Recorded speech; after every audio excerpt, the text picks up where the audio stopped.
like to do is maybe skip over this unless you want me to go into it, but in wrap, I would like to say we've got the comprehensive market analysis, which is a preliminary document at this point.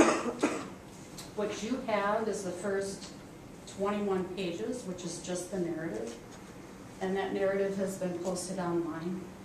And then there's also a meteor document here. This is Appendix A+, and this is what the Nederveld, Williams & Works design team is referencing today to help guide development of the sub-area plan. So with that, I'd like to pause and take any questions, and I'd be happy to elaborate. And again, in the interest of time, I know your time is important. So I will open the floor for questions.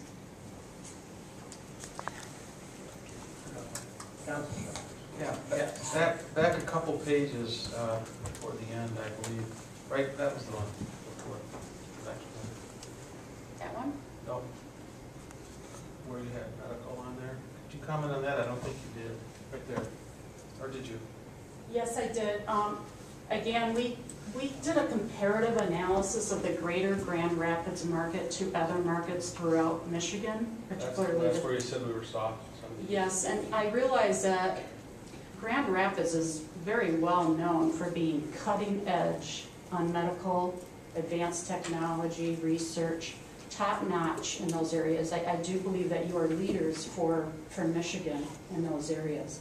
But on the core, just the basics, providing good basic medical care to families.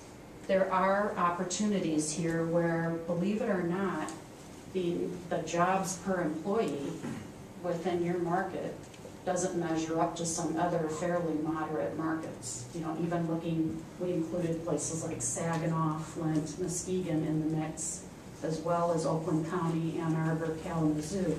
So, you know, consistently comparing to other markets, we're able to say, you know what, if Flint can do it, why can't we? Just on, and again, it's really the basics. It's nothing cutting edge. But we really don't have even dentists and doctors' offices along this stretch you're doing. Now that I think about it, I don't know. Mm-hmm. Let's go all the way to Granville and then maybe up to the southeast end. And our analysis was actually market-wide. So again, I'm thinking, when I look at this sub-area, I believe that you're going to be very challenged to compete with other shopping destinations from major retailers. But I do think that you can compete with every other sub-market in the greater Grand Rapids area for these types of businesses, these types of economic drivers and major employers and major tenants of office space. That's, you know, and the wonderful thing is we have so much land to work with that if we can take our existing landowners and collaborate with them and bring them into as a partnership. You know, if we look at Rogers Plaza, for example, even if we contract the total amount of commercial retail space that we have, while saving every valued retailer and business that's in the community, there's so much room behind that to develop office space.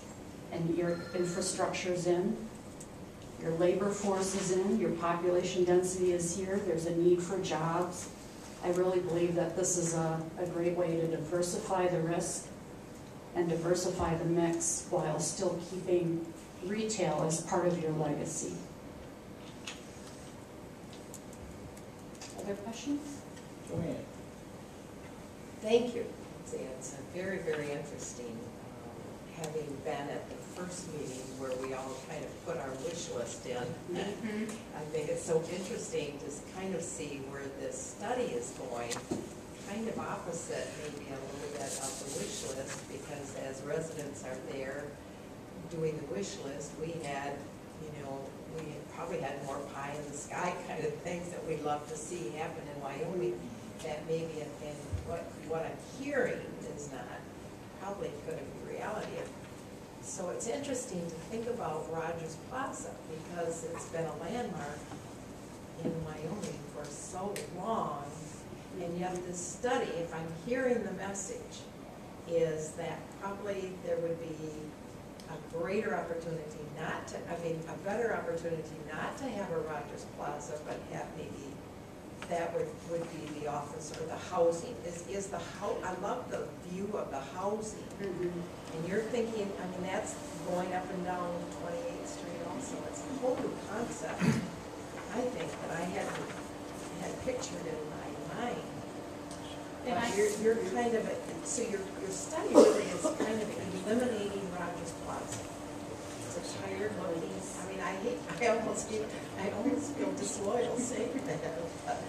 But I see it as an opportunity, and the thing is I don't believe that this has really been done anywhere in urban Grand Rapids. So here's an opportunity for the city of Wyoming to be the trend, not the trendsetters, but to be the first community in the greater metropolitan area to successfully redefine an urban area and to come back and say, you know, wow, we've still got the retail, it's part of our signature, it's part of our legacy and our history.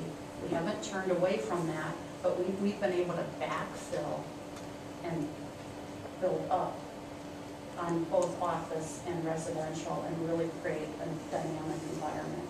The challenge, one of the big challenges is time.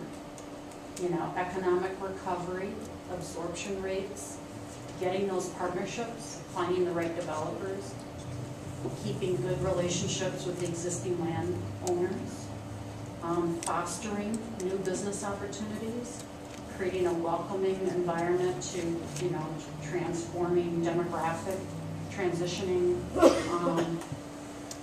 you know, demographic profiles. We have a growing ethnicity in the community, and, you know, really trying to reach out to them and making sure that they know that they're valued as businesses and that we want them to grow and to succeed, because then we will succeed.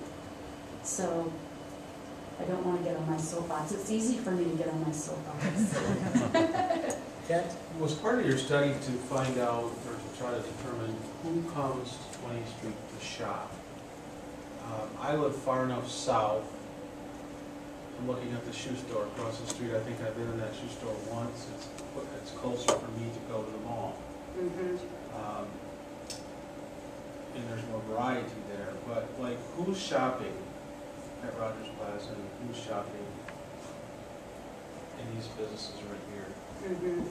How far out does it go?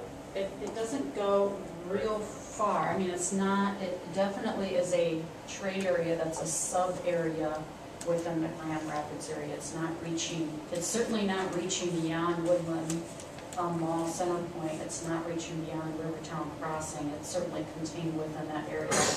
In here, we did do a trade area delineation. If it helps any, prior life experience was that I spent, you know, 10 years delineating trade areas for retailers like Target and Kmart and Macy's. So I can pretty much, you know, delineate trade areas in my sleep.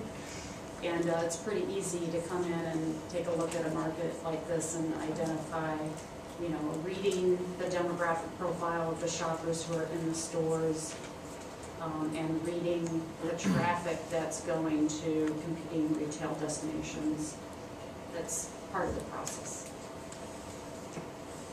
It's challenged by the road, you know, network, the highway linkages, I should say, with surrounding communities going all the way out again to Muskegon, going to Lansing. You know, how are you connected with those I-196 and I-96, Highway 6, Highway 131? You know, we looked closely at those linkages and what kind of population, what kind of traffic they pull from even places like Chicago. So, Rebecca? I just wanted to comment to the council and for the audience that taking this information, the realities of this information, and translating that into the